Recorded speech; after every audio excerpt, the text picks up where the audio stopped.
52 Labour councillors that we know of, 52 of them in the last few years, have been convicted of the most wicked, foul, depraved, degenerate behavior, often involving children when not involving animals, and I'm not making that up. But this goes to, I think, a deeper issue, and one which is common across the Western world. Our entire societies are now in a helter-skelter downwards towards the pits of degeneracy. And how did that happen? Why was it allowed to happen? Why did nobody stop it happening?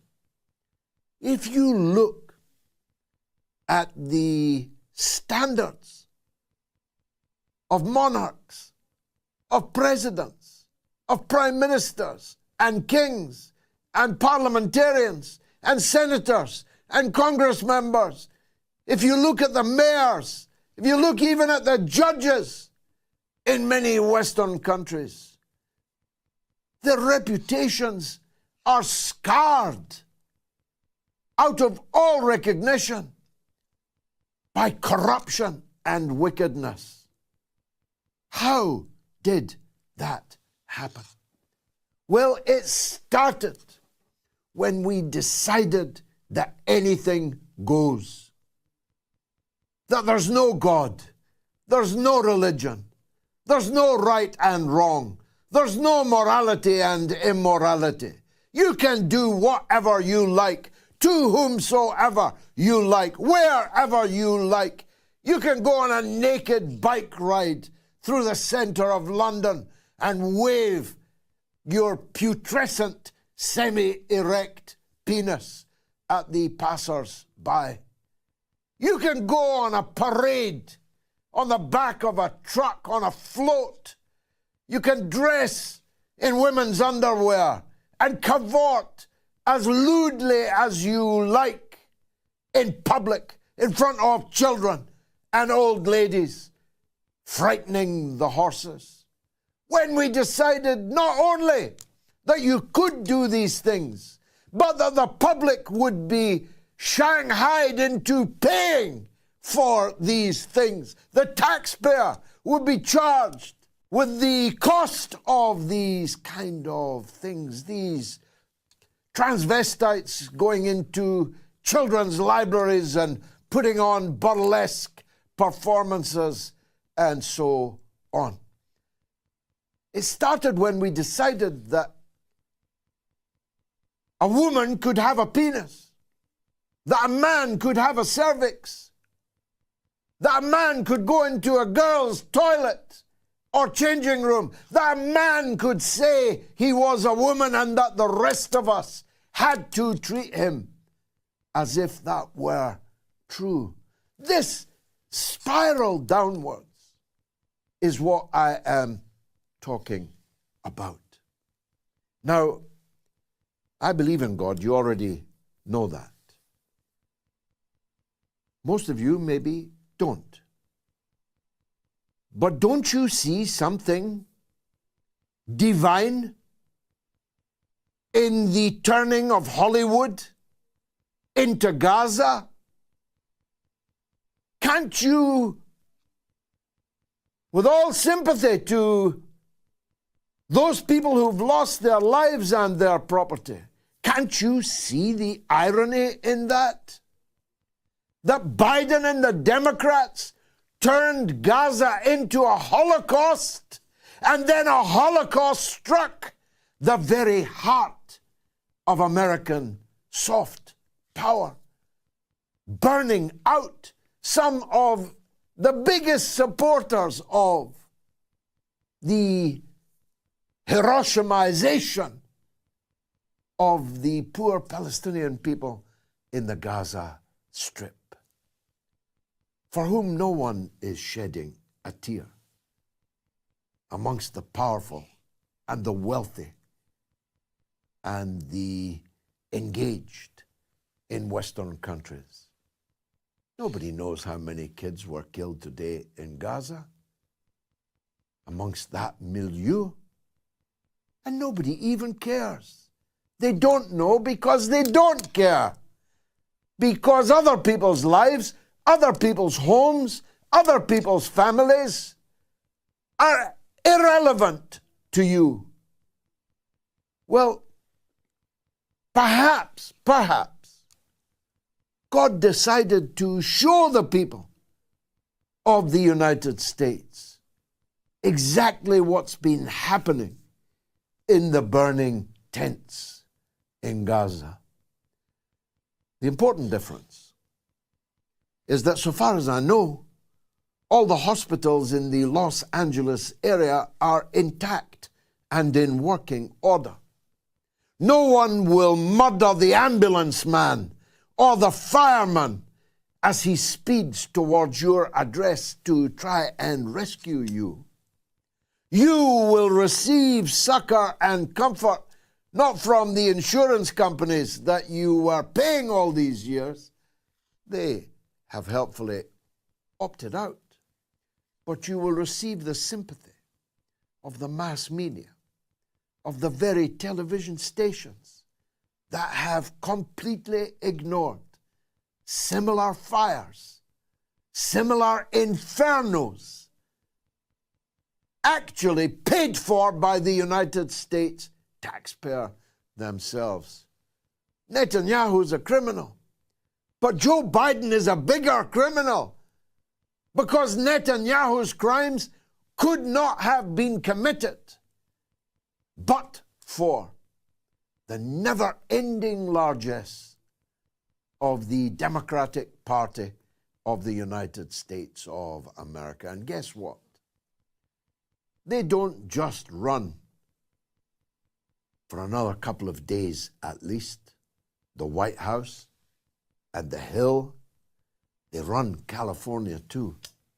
A California which ran out of water in their fire hydrants, whose firefighters, men and women, gallant men and women, could not fight the fires because there was no water. Why is there no water?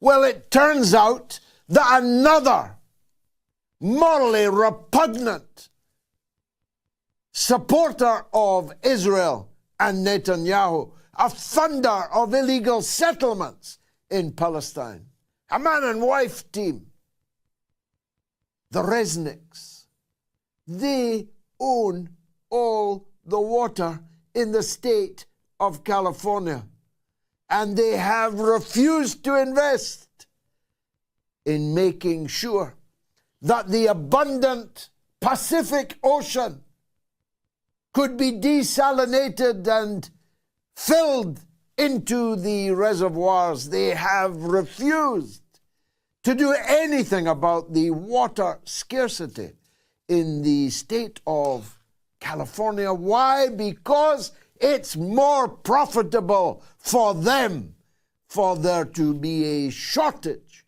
of water in California, because a lack of supply means a big rise in demand, and a big rise in demand of something in short supply, well, listen to the shekels rustling, if you will.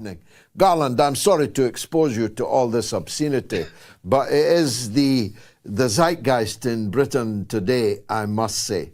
And I know by American standards these things are quite horrifying. But let me start by asking you if anyone else in the United States has made the connection, let me put it that way, between sending billions and billions of dollars to tens, scores of billions of dollars to Ukraine and to Israel, when you can't even put out fires in the heart of America's iconic Hollywood. Does anybody make that connection? Well, I would argue that Martin Luther King made that connection back in the 1960s when he said the arc of the moral universe is long, but it bends towards justice. Now, I'm not saying that in that I want bad things to happen to California or to the people of California. Certainly, I don't.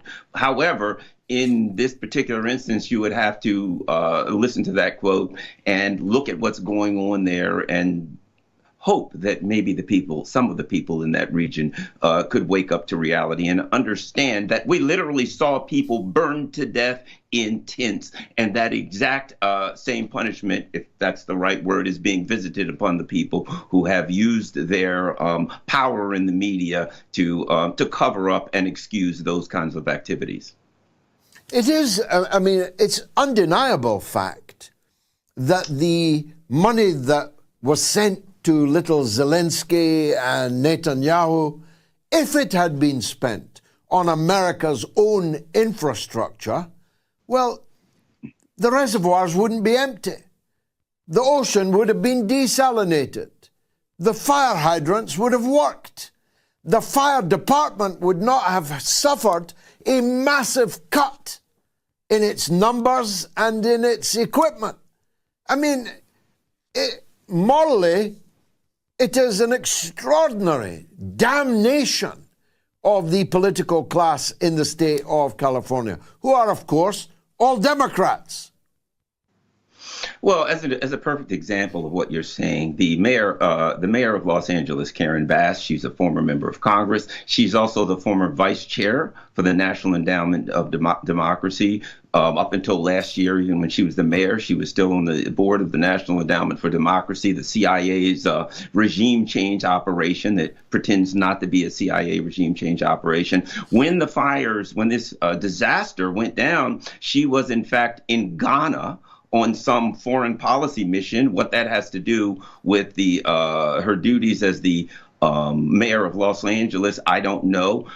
She cut $17 million recently from the budget of the fire department in Los Angeles. They fired a number of firemen who refused to take the, shall we say, safe and effective option that was offered to them by the city of Los Angeles. So, I mean, when you look at this disaster, there is certainly a line of activity that points to this coming. And here's the weird thing.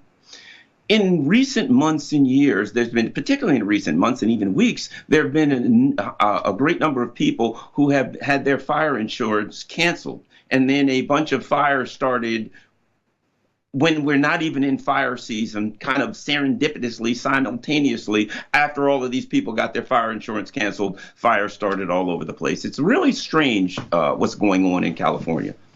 It is very strange. And, of course, the Liberals claim it's about climate change.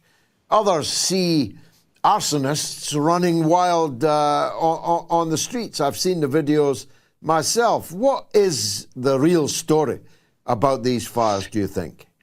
The truth is, right now, we don't know the real story about how they're started. But I think there are so many other things to discuss here because we may never know how they started. Certainly, it's kind of strange that they all started just before we had all of these like 80-mile-an-hour gust of winds. It was, kind of the perfect storm, actually, technically. Absolutely the perfect storm here for this kind of disaster. But the issue goes back to government response, that the system is, I would like to say it's broken, but it's not broken. It works exactly as it should. We can go to East Palestine in Ohio, Pennsylvania, with the train turning over. The government at the time, Joe Biden, was too focused on getting $60 billion for Kiev to deal with that. We can look at what happened recently in the North Carolina, Tennessee region with the catastrophic floods, and they offered people $700.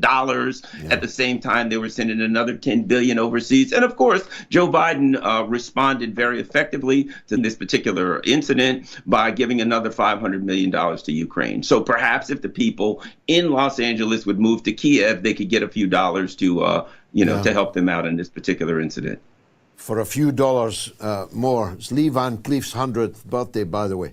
The Resnicks, tell me about them. I mean, 50 years ago, I remember Faye Dunaway and Jack Nicholson in a movie called Chinatown, which was precisely about ruthless capitalists owning water resources and starving the people of them in order to make a private profit. That was seems to me, as I recall it, it's many years since I saw it, that was the whole thesis of the film. And now, life imitates art.